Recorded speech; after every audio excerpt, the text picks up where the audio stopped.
l'AES, chers participants donc au premier sommet des chefs d'État de l'AES, bonjour. C'était un immense plaisir et un honneur de nous retrouver ici aujourd'hui, une date bénie, une date mémorable, le 6 juillet 2024, ici à Niamey.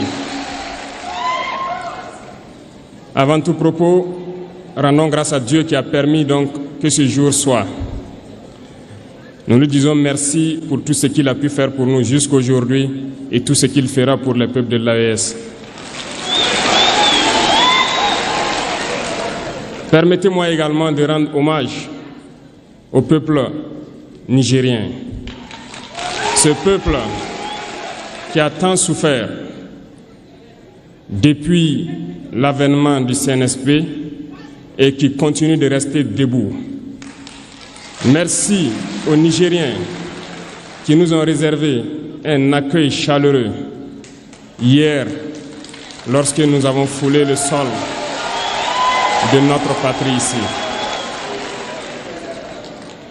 Vous êtes plus que des amis, vous êtes plus que des voisins, vous êtes nos frères, vous êtes nos sœurs.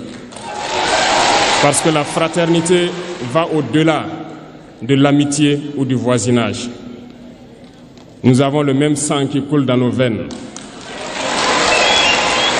Dans nos veines coule le sang de ces vaillants guerriers qui ont combattu et qui ont réservé ces terres que nous appelons Mali, Burkina et Niger.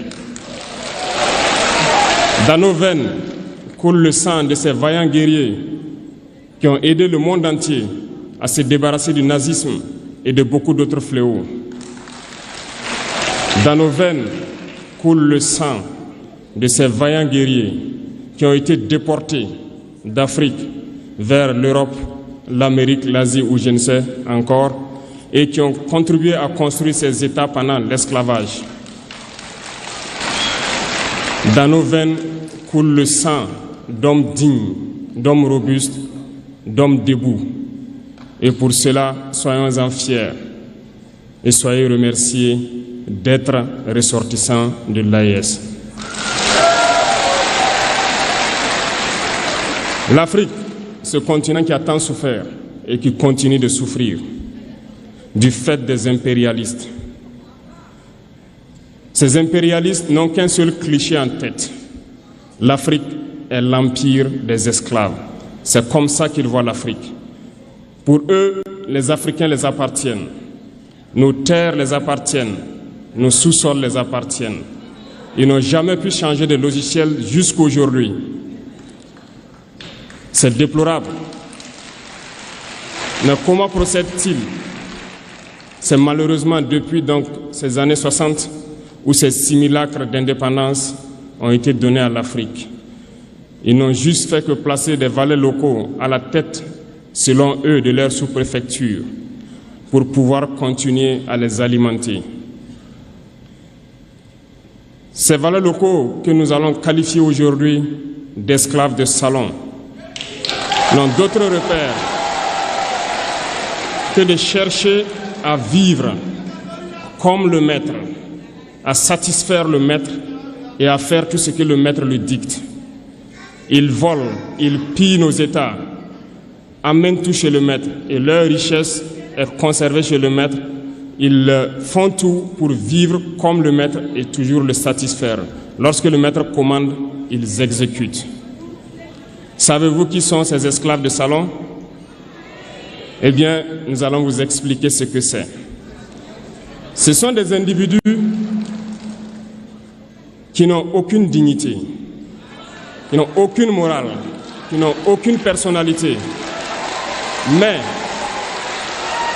le maître esclave a toujours su identifier ces individus.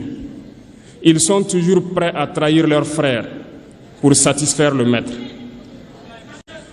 Ils nous ont trahis depuis l'indépendance et d'autres continuent jusqu'à aujourd'hui à nous trahir au profit de leur maître. Ces individus continuent toujours, contre vents et marées, à piller l'Afrique, à aider le maître à piller l'Afrique. Ils se plaisent à le dire chaque année Dans leur sondage économique, le Burkina est le pays le plus pauvre, le Mali est le pays le plus pauvre, le Niger est le pays le plus pauvre. Nous sommes classés parmi les derniers.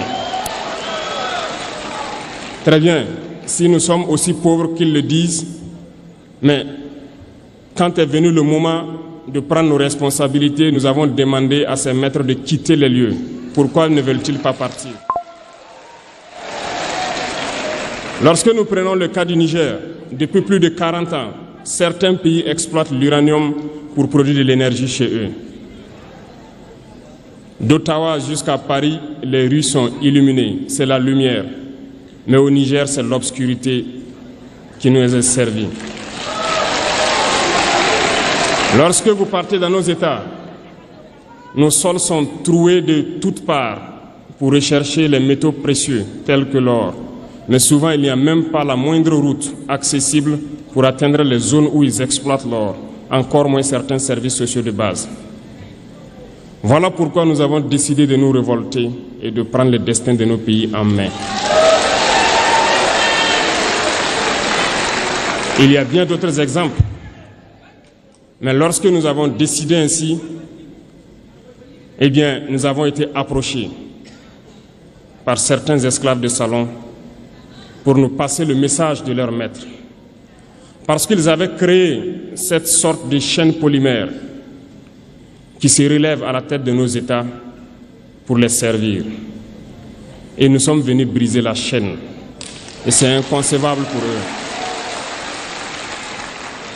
Ils nous ont donc approchés et ils nous ont demandé de rentrer dans les rangs pour faire partir de l'élite qui doit diriger l'Afrique, parce qu'ils ont une élite formée et formatée qui doivent suivre, qui sont incrustés dans cette chaîne-là. Nous avons refusé de rentrer dans leur rang. Et dès lors, les hostilités ont commencé. Et ils ont fait fourvoyer dans nos zones plusieurs mercenaires, des formateurs. Les agents sont descendus dans le Sahel pour espérer mener des attaques barbares, lâches contre nos populations, espérer les révolter. En plus de ces attaques sur le terrain, les attaques communicationnelles, la manipulation, la désinformation battent son plein dans leur rang. Mais les peuples du Sahel ont compris et plus jamais on ne pourra les manipuler. Ils savent ce qu'ils font et ils savent où ils partent.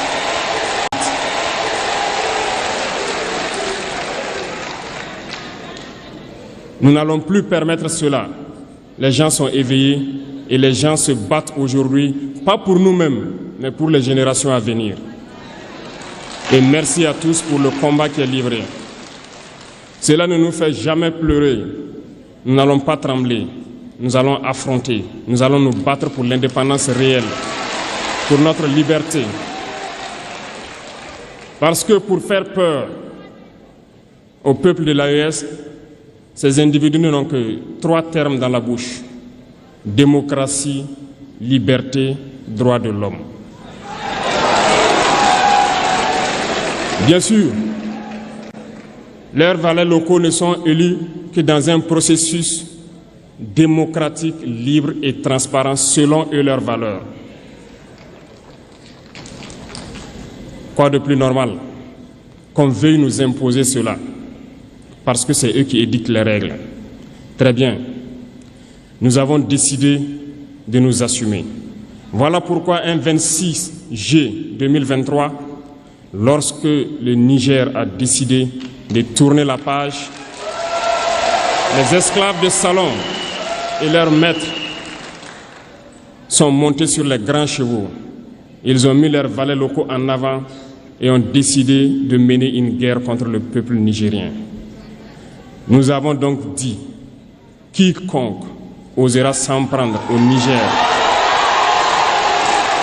nous aura en face, parce que nous mènerons une guerre sans merci jusqu'à la dernière goutte de sang pour quiconque osera s'attaquer à nos États. Cette parole, cette décision que nous avons eue hier est d'actualité aujourd'hui et sera d'actualité demain et pour toujours. Ainsi, naquit l'AES le 16 septembre 2023 dans une architecture de défense mutuelle. Mais nous avons jugé nécessaire de prolonger et d'agrandir donc l'architecture de l'AES. Ce qui nous rassemble aujourd'hui doit nous permettre d'aller sur d'autres terrains en plus de la défense, notamment les finances et l'économie, les infrastructures, la santé, l'éducation, bref, j'en passe.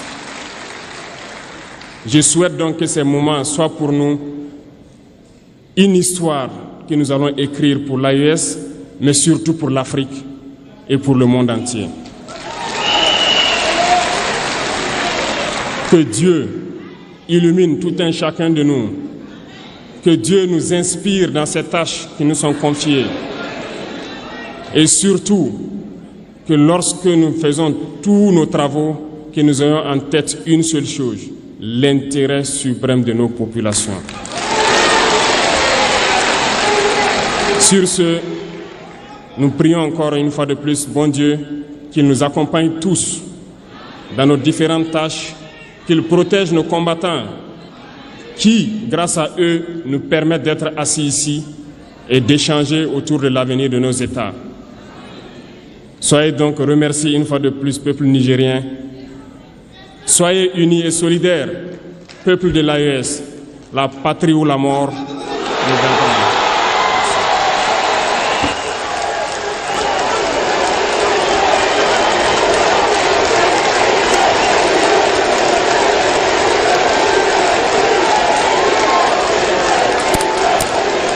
Merci.